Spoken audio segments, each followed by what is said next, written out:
It started with a question that wouldn't let go. What if the person you are right now is just a shadow of who you could be?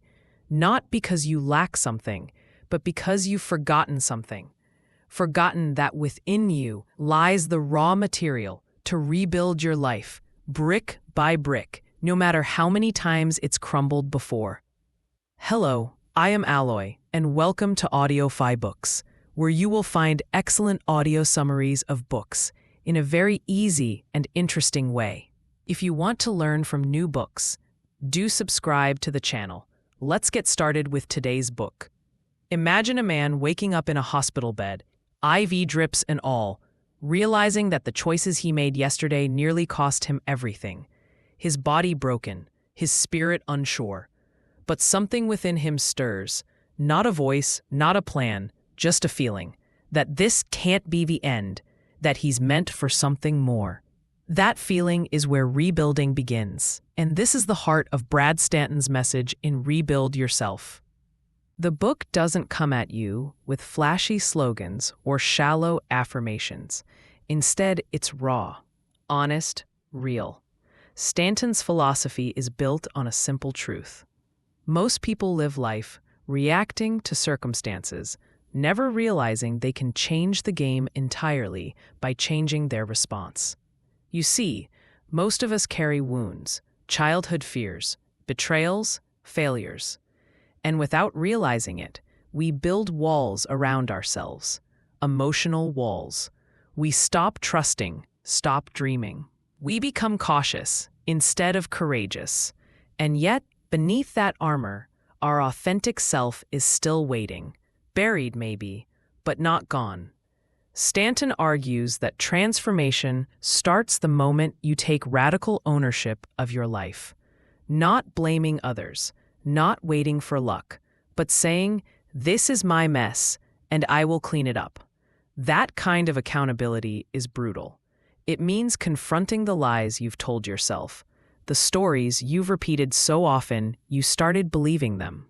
But the magic is, once you reclaim authorship of your story, you gain the power to rewrite it. Let me ask you something. Have you ever looked in the mirror and felt like a stranger?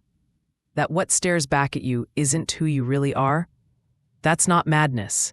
That's your inner self asking to be rebuilt, to be seen. And Stanton teaches that this rebuilding isn't a one-time act. It's daily, moment by moment. It starts with your mind, and more specifically, how you talk to yourself. He says the words you use become the bricks of your inner house. If you keep saying, "I'll never get out of this," or "I always mess things up," you're building a prison. But if you shift to, "I'm learning," or "I've overcome before, I can do it again," you begin to build a temple. And then there's the pain. Oh, the pain. Most people want to run from it, numb it, hide it. But Stanton challenges us to face it, look it in the eyes, and ask, "What are you here to teach me?" Because pain, when approached with courage, becomes a teacher. It reveals what matters, what needs healing, and what you're truly capable of enduring. One story in the book talks about a woman who lost everything: her job, her relationship, even her health. She spiraled. But instead of staying down, she began writing daily in a journal. Not just what happened, but how she felt. That simple act, it rewired her mind, helped her notice patterns, gave her clarity, and eventually, she rebuilt.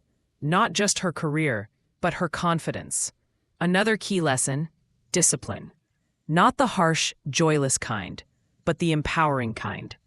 Stanton says that discipline is the bridge between where you are and where you want to be.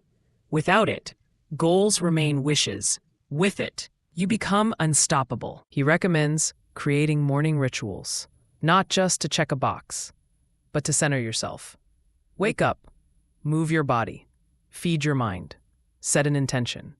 When you win your mornings, you build momentum, and that momentum, it changes everything.